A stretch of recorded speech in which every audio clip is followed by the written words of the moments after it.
TVS, hero, Suzuki, Yamaha সহ অন্যান্য বড় বড় কোম্পানির বাইক যখন আপনি কিনতে যাবেন, কোথাও কিন্তু সরাসরি কিস্তির সুবিধা নেই। কিন্তু তারপরও ক্রেডিট কার্ড ইএমআইয়ের মাধ্যমে একটা কিস্তির সুবিধা আছে। তাই আজকের ভিডিওতে আমি আপনাকে বলবো কিভাবে আপনি একটা ক্রেডিট কার্ড অ্যাপ্লাই করতে পারবেন এবং সেটা দিয়ে কিস্তিতে বাইক ক্রয় করতে পারবেন। এখন আমি আছি টিভিএস তেজগাঁও শোরুমে। তবে আমি আজকে কথা বলবো আপনি শুধু টিভিএস বাইক কেন, যে কোনো বাইক কিভাবে সহজ কিস্তিতে ক্রয় করতে পারবেন, সেটা হবে ক্রেডিট কার্ডের কিস্তিতে। অর্থাৎ আমি আজকে আপনাদেরকে বলবো কিভাবে আপনি একটা ক্রেডিট কার্ড অ্যাপ্লাই করতে পারেন। তার আগে আমি একটা জিনিস বলে রাখি, কেউ যদি ক্রেডিট কার্ড, আমার এই পুরো ভিডিও দেখার পর কারোর যদি এই প্রশ্ন আসে যে ভাইয়া আমি তো ক্রেডিট কার্ড অ্যাপ্লাইয়ের জন্য পুরোপুরিভাবে এলিজিবলই না, আমি ক্রেডিট কার্ড অ্যাপ্লাই করতে পারতেছি না, অথবা হচ্ছে না, অথবা আমি স্টুডেন্ট, অথবা আমার ফ্যামিলির কারোরও হচ্ছে না ক্রেডিট কার্ড, সেক্ষেত্রে আপনি অন্য কারোর ক্রেডিট কার্ড নিয়েও ইএমআই করতে পারেন। কোনো সমস্যা নেই। আপনার আত্মীয়, আপনার বন্ধু, আপনার অফিসের বস, আপনার কলেজের টিচার, যে কোনো কারোর ক্রেডিট কার্ড নিয়ে আপনি ইএমআই করতে পারেন। সো ব্যাংক আপনাকে মূলত 3-4 ধরনের ক্রেডিট কার্ড দিয়ে থাকে। ভিসা কার্ড হতে পারে, মাস্টার কার্ড হতে পারে, এমএক্স কার্ড হতে পারে। সো ক্রেডিট কার্ডের ক্ষেত্রে অবশ্যই ব্যাংক সবার আগে, একটা ব্যাংক আপনাকে যখন কিস্তি করার জন্য, কিস্তিতে কোনো জিনিস কেনার জন্য একটা ক্রেডিট কার্ড দিবে, সেই ক্ষেত্রে কিন্তু ব্যাংক সবার আগে আপনার অ্যাবিলিটি চেক করে নিবে। তার আগে আমি বলে রাখি ক্রেডিট কার্ড কী। ক্রেডিট কার্ড হচ্ছে ওয়ান কাইন্ড অফ প্লাস্টিক মানি, একটা কার্ড।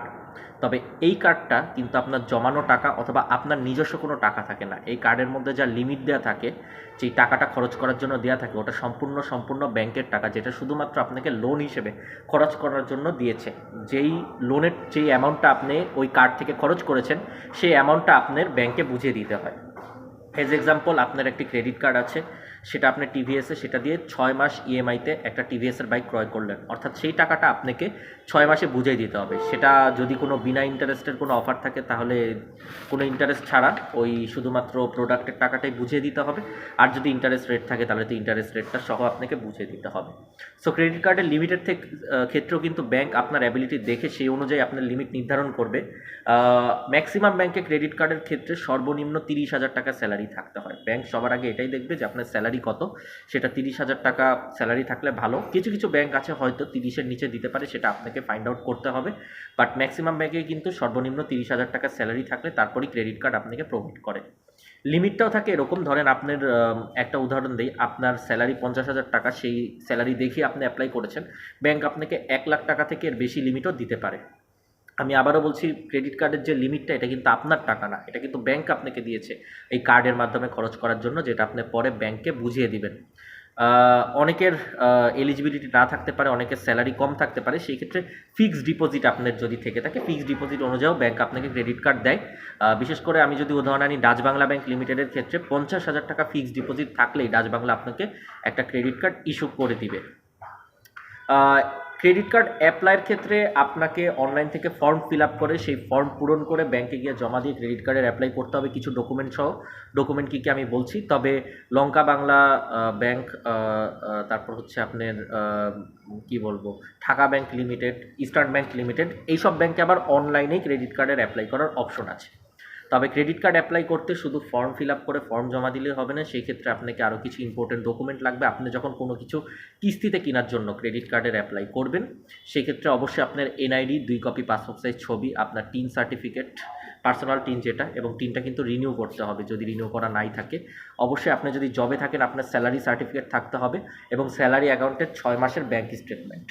আর যদি আপনি বিজনেসম্যান হয়ে থাকেন, সেই ক্ষেত্রে 10 লাখ টাকার লেনদেন কিন্তু আপনার এই বিজনেস অ্যাকাউন্টে থাকতে হবে এবং 1 বছরের স্টেটমেন্ট দেখাতে হবে। এছাড়া ইউটিলিটি বিল এবং রেফারেন্স লাগবে 2 জন। যেই 2 জনের রেফারেন্স নেবেন সরকারি কর্মকর্তা হলে ভালো হয়, একটা আপনার ফ্যামিলির, একটা ফ্যামিলির বাইরের।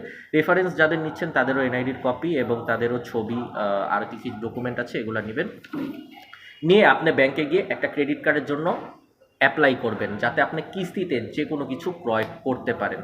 এবং এই কিস্তিতে ক্রয় করার জন্য ক্রেডিট কার্ডই কিন্তু বর্তমানে সবচেয়ে বেস্ট একটা অপশন। আমাদের 16টা ব্যাংকের মাধ্যমে কিন্তু 16টা ব্যাংকের ক্রেডিট কার্ডের মাধ্যমে কিস্তির সুবিধা আছে, যেখানে 6 মাস পর্যন্ত একদম 0% ইন্টারেস্টের সুবিধা আপনারা পাচ্ছেন। তো আজকে আমি বলে দিলাম কী কী ডকুমেন্ট এবং কী কী পদ্ধতিতে আপনি একটা ক্রেডিট কার্ডের অ্যাপ্লাই করতে পারবেন, যেটা দিয়ে আপনি যে কোনো কোম্পানির বাইক, শুধু বাইক কেন, এখন তো অন্যান্য প্রোডাক্টেও কিন্তু আপনার ইএমআই অর্থাৎ ইনস্টলমেন্টের সুবিধা দিচ্ছে ক্রেডিট কার্ডের মাধ্যমে।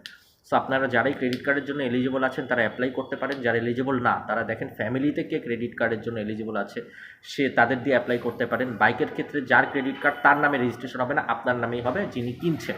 যার ক্রেডিট কার্ড দিয়ে কিনেন ওটা আমাদের দেখার বিষয় না। সো অবশ্যই এই ভিডিওটা সবাই মনোযোগ দিয়ে দেখবেন যাতে আপনাদের সুবিধা হয় কিভাবে একটা ক্রেডিট কার্ডের অ্যাপ্লাই করতে পারবেন টিভিএসের বাইক সহজ ইএমআইতে ক্রয় করার জন্য। সো অবশ্যই যারা এই ভিডিওটা দেখেছেন তারা আমাদের ইউটিউব চ্যানেলটাকে সাবস্ক্রাইব করবেন এবং ভিডিওটা শেয়ার দিবেন যাতে আর অন্যদের কাছে পৌঁছে যায়। ধন্যবাদ সবাইকে, আসসালামু আলাইকুম।